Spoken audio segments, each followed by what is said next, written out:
2026 সালে পশ্চিমবঙ্গ বিধানসভা নির্বাচন রাজ্যের রাজনৈতিক ভবিষ্যৎ নির্ধারণের সবচেয়ে বড় লড়াই। পশ্চিমবঙ্গে মোট 294টি আসন রয়েছে। এই 294টি আসনে কি বা বলছে জনমত সমীক্ষা? 2026 বিধানসভা নির্বাচন এবারে হাড্ডাহাড্ডি লড়াই হতে চলেছে এবং বিধানসভা নির্বাচন শুরু হচ্ছে 23শে এপ্রিল থেকে। এবারে বিধানসভা নির্বাচন 2 দফায় ভোট গ্রহণ হবে। প্রথম দফায় ভোট গ্রহণ হবে 23শে এপ্রিল 2026 এবং দ্বিতীয় দফায় ভোট গ্রহণ হবে 29শে এপ্রিল 2026। প্রথম দফায় ভোট থাকছে 152টি আসনে, দ্বিতীয় দফায় ভোট গ্রহণ হবে 142টি আসনে এবং ভোটের গণনা, ভোটের ফল প্রকাশ 4ই মে 2026 এবং পশ্চিমবঙ্গ বিধানসভা নির্বাচনে 2 দফায় ভোট গ্রহণ হবে।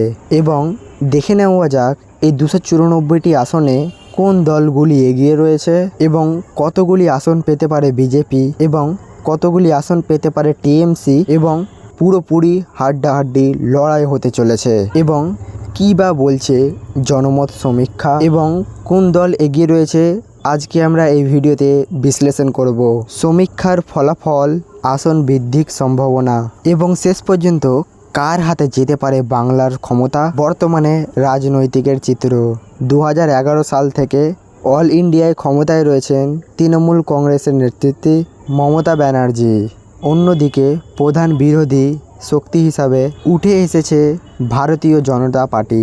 এছাড়াও লড়াইয়ে রয়েছে Congress party of India, CPM এবং ইন্টারন্যাশনাল কংগ্রেস। পশ্চিমবঙ্গে 294টি আসনে কোন দল এগিয়ে রয়েছে এবং তৃণমূল কংগ্রেস কতগুলি আসন পেতে পারে 2026 বিধানসভা কেন্দ্র থেকে এবং বিজেপি কতগুলি আসন পেতে পারে, বাম কংগ্রেস অন্যান্য দলগুলি কতগুলি আসন পেতে পারে, এই ভিডিওতে আমরা তুলে ধরব। পশ্চিমবঙ্গে 23টি জেলা মিলিয়ে 294টি আসনে ভোট গ্রহণ হবে। আমরা একে একে প্রত্যেকটি জেলা মিলিয়ে প্রত্যেকটি বিধানসভা আমরা একে একে কতগুলি দল বিজেপি পাচ্ছে আসন, কতগুলি আসন পাচ্ছে টিএমসি, একে একে আমরা সব দেখে নেব। প্রথম হচ্ছে যে জেলাটি আমরা দেখে নেব সেটা হচ্ছে কোচবিহার।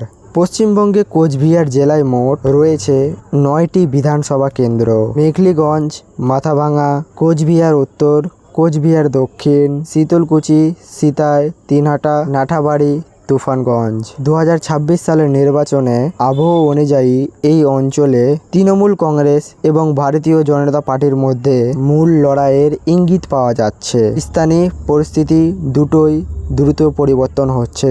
কোচবিহার বিধানসভা 9টি আসন রয়েছে। 2021 সালে এই নির্বাচনে বিজেপি ভালো ফলাফল করেছিল, তবে 2026 সালে নির্বাচনের লড়াই বেশ জটিল এবং হাড্ডাহাড্ডি হতে পারে বলে রাজনৈতিক বিশ্লেষণ মনে করেছে। এবার দেখে নেওয়া যাক 9টি আসন থেকে কতগুলো আসন পেতে চলেছে বিজেপি, টিএমসি, কংগ্রেস এবং অন্যান্য দলগুলি।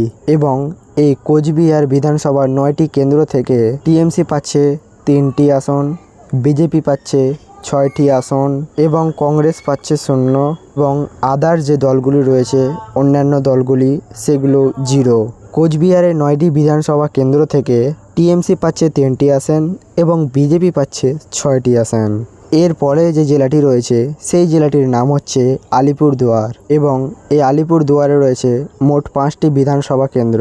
বিধানসভা কেন্দ্রগুলির নাম হচ্ছে আলিপুরদুয়ার, কুমারগ্রাম, কালচিনি, ফালাকাটা, মাদারিহাট। 2026 সাল নির্বাচন আবহ এবং 2024 সালের লোকসভা ভোটের ক্ষমতা অনুযায়ী এই জেলায় ভারতীয় জনতা পার্টি বিজেপি এগিয়ে রয়েছে এবং তারা সবটি আসনে জিতার আত্মসয়ী। এবং এই আলিপুরদুয়ারে রয়েছে মোট 5টি বিধানসভা কেন্দ্র এবং 2026 বিধানসভা নির্বাচনে বিজেপি শক্তিশালী অবস্থানে রয়েছে। বিশেষ করে 2024 সালের নির্বাচনের বিধানসভা ফলাফলের পর গত 2021 সালের বিধানসভা নির্বাচনে বিজেপি আলিপুরদুয়ার জেলায় অধিকাংশ আসন 5টির মধ্যে 5টি জয়লাভ করেছিল। এবার কি বলছে 2026 বিধানসভা নির্বাচনে 5টি আসনে কোন দলগুলি এগিয়ে রয়েছে সেটি আমরা দেখে নিচ্ছি। এই আলিপুর বিধানসভা নির্বাচন কেন্দ্র থেকে টিএমসি পাচ্ছে একটি আসন, বিজেপি পাচ্ছে 4টি আসন এবং কংগ্রেস 0 এবং অন্যান্য দলগুলি পাচ্ছে 0। তো আপনারা এখানে দেখতেই পাচ্ছেন দুটি জেলা মিলিয়ে টিএমসি পাচ্ছে 4টি আসন এবং বিজেপি পাচ্ছে 10টি এবং কংগ্রেস 0 এবং অন্যান্য দলগুলি 0। এরপরের যে জেলাটি রয়েছে সেটা হচ্ছে জলপাইগুড়ি এবং জলপাইগুড়িতে মোট বিধানসভা কেন্দ্র রয়েছে 7টি এবং ইতিমধ্যে আমরা কমপ্লিট করলাম মোট 21টি বিধানসভা কেন্দ্র। আমরা 294টি বিধানসভা কেন্দ্র থেকে 21টা কমপ্লিট করে ফেললাম এবং জলপাইগুড়িতে মোট রয়েছে 7টি বিধানসভা কেন্দ্র এবং বিধানসভা কেন্দ্রগুলির নাম হলো ধূপগুড়ি, ময়নাগুড়ি, জলপাইগুড়ি, রাজগ্রাম, ডাবগ্রাম, ফুলবাড়ি, মাল এবং নাগরাকাটা রয়েছে। এই অঞ্চলে তৃণমূল কংগ্রেস এবং বিজেপির মধ্যে মূল লড়াই হলো 2021 সালে বিধানসভা নির্বাচনে বিজেপির আসন নিরীক্ষী কী ছিল এবং 2026 সালে বিজেপি কড়া টক্কর করার ইঙ্গিত রয়েছে।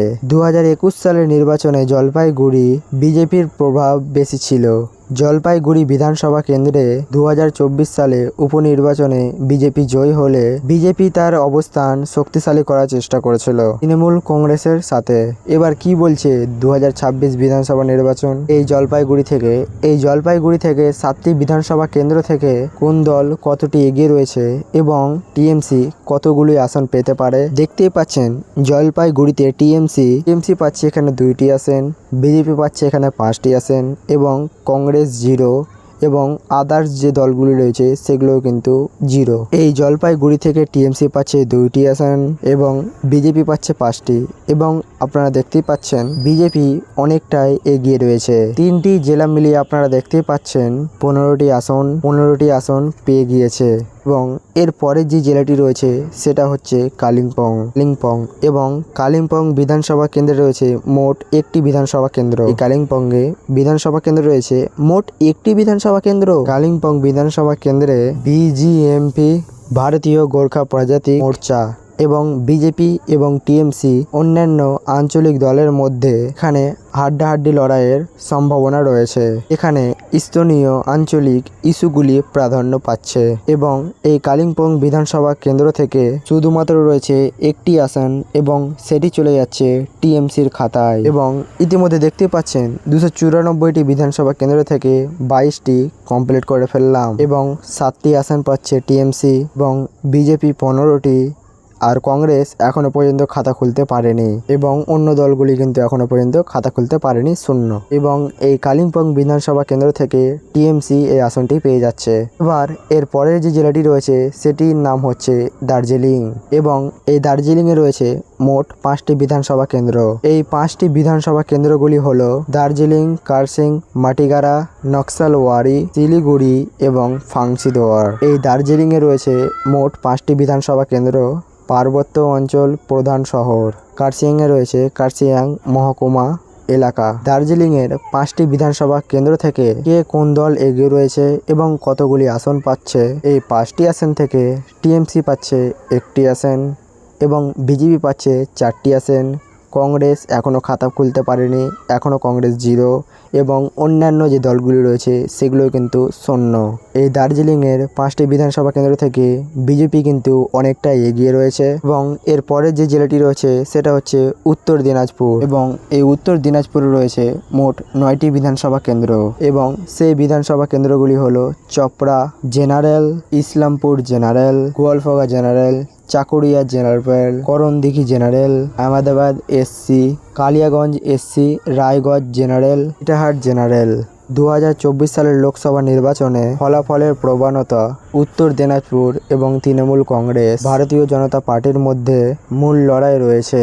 উত্তর দিনাজপুর বিজেপির বিধানসভা কেন্দ্রে রায়গঞ্জ লোকসভা আসনটি এবং আপনারা দেখতে পাচ্ছেন এখানে কিন্তু টিএমসি পেয়েছে 5টি আসন, বিজেপি পেয়েছে 4টি আসন, কংগ্রেস 0 এবং অন্যান্য দলগুলি যে রয়েছে সেগুলো কিন্তু 0। আর ওখানে দেখতে পাচ্ছেন মোট রয়েছে টিএমসি কিন্তু 13টি, বিজেপির রয়েছে 23টি, কংগ্রেস 0 এবং অন্যান্য দলগুলি 0। তাই আজকের ভিডিওটা এখানে শেষ করলাম। যারা চ্যানেলে ফার্স্ট টাইম এসেছেন ভিডিওটাকে লাইক করে চ্যানেলটাকে সাবস্ক্রাইব করবেন। দেখা হচ্ছে আবার নতুন কোনো ভিডিওতে, ততক্ষণ চ্যানেলের পাশে থাকবেন, সুস্থ থাকবেন। তো আজকের জন্য এখানে শেষ, দেখা হচ্ছে পরের ভিডিওতে। ততক্ষণের জন্য tata, bye bye, good bye. ধন্যবাদ। নিজের খেয়াল রাখবেন, সুস্থ থাকবেন এবং পরিবারের লোকের সাথে এই ভিডিওটি কিন্তু অবশ্যই শেয়ার করে দেবে যাতে ওরাও কিন্তু দেখতে পারে। তো দেখা হচ্ছে। তো আজকের জন্য টাটা।